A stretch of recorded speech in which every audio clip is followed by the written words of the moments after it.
എപ്പിസോഡിന്റെ തുടക്കത്തിൽ തന്നെ നമ്മുടെ സാസുകയാവട്ടെ ആ 4 പേരെയും ചുരുട്ടിയെടുത്ത് ഒരൊറ്റയടി. ഒരുത്തൻ ഓടുമ്പോ സാസുക പുറകെ ഓടിച്ചെന്ന് ചാടിയൊരു കിക്കുണ്ട്. അതൊരു സൂപ്പർ കിക്കാണ്. അങ്ങനെ 2 ടീമും അങ്ങോട്ടും ഇങ്ങോട്ടും വമ്പൻ ഫൈറ്റ് നടത്തിക്കൊണ്ടേയിരിക്കും. സാസുക തെന്നി മാറാൻ നേരം 10 കൈയുള്ളവൻ അവനെ പിടിച്ചു വലിച്ച് ഇടിച്ചു തെറിപ്പിക്കും. പിന്നീട് നെറ്റ് ഉപയോഗിച്ച് അവനെ വളഞ്ഞു കെട്ടുമ്പോ സാസുക പോലും മണ്ടടിച്ചു പോകും. അത്ര നേരം അടി വാങ്ങിക്കൊണ്ടിരുന്ന സാസുകയാവട്ടെ ചാടിപ്പോയി പറന്നു വന്ന് സാക്കൂൺ വില്ലന്റെ വാ നോക്കി ഒരൊറ്റ തൊഴി, എന്നിട്ട് കറങ്ങി വന്ന് അവന്റെ വയറ്റത്ത് ഒരൊറ്റ ചവിട്ട്.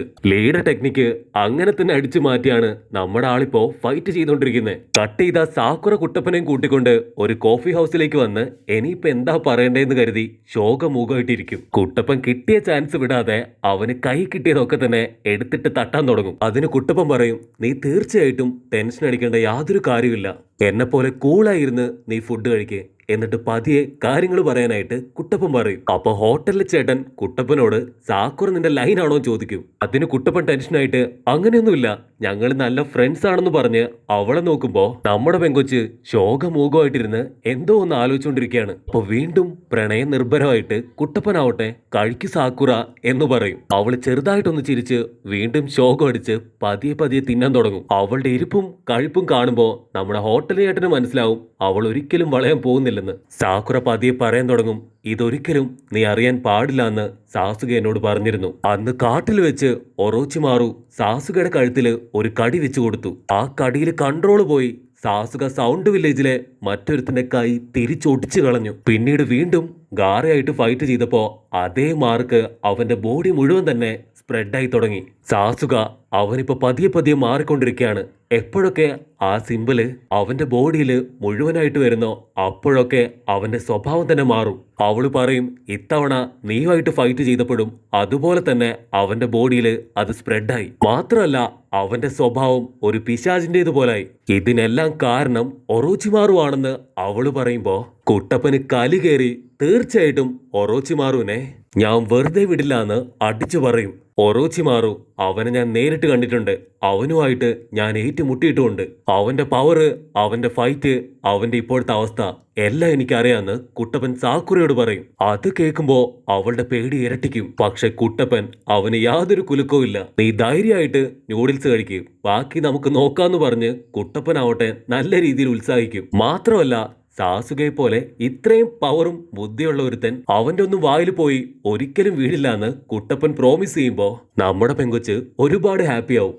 ഇവിടെ സാസുക അവരെ ഒരുപാട് അടിക്കുമെങ്കിലും അവർക്ക് ഒരു പോറൽ പോലും വെക്കില്ല.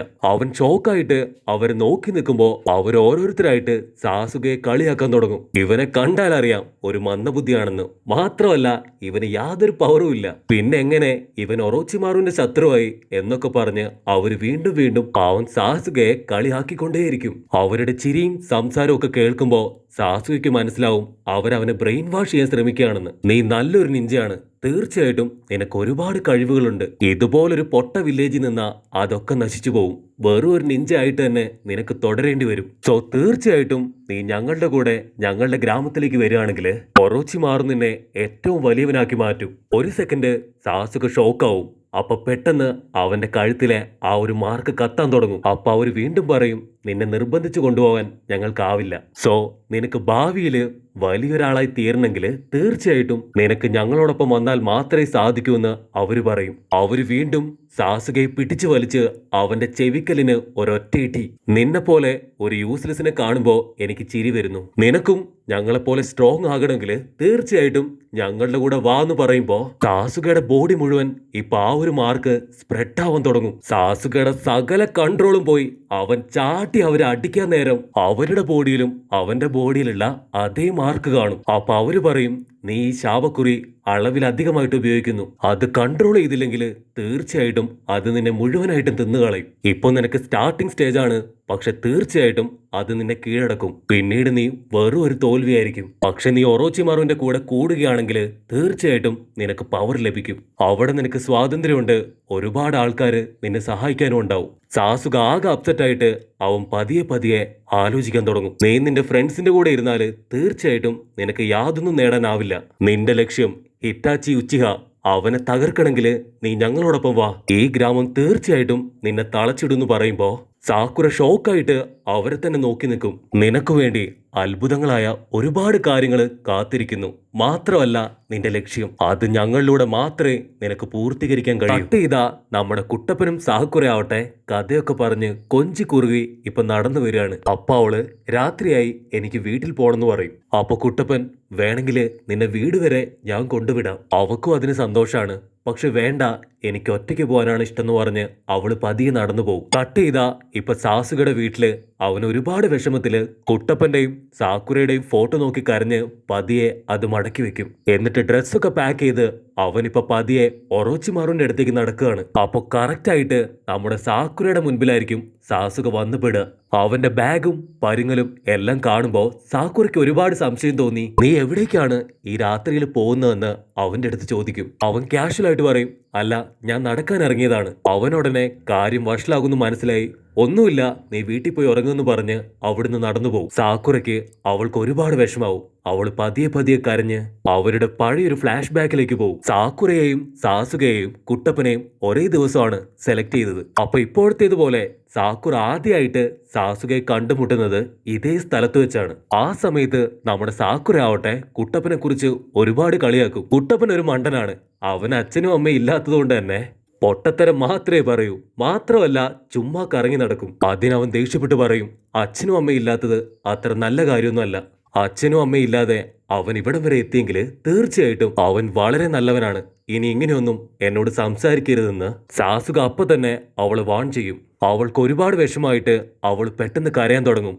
അതേ അവസ്ഥയിലാണ് അവൾ ഇന്ന് നിൽക്കുന്നത്. കട്ട് ചെയ്താ സാക്കുറ വീണ്ടും സാസുകയുടെ പുറകെ പോയി പഴയ ഓരോരോ കാര്യങ്ങളായിട്ട് അവനെ ഓർമ്മിപ്പിക്കാൻ തുടങ്ങും. നമ്മൾ 3 പേരും, ഞാന്, നീ, കുട്ടപ്പൻ, നമ്മളെന്നും ഒറ്റക്കെട്ടായിരുന്നു.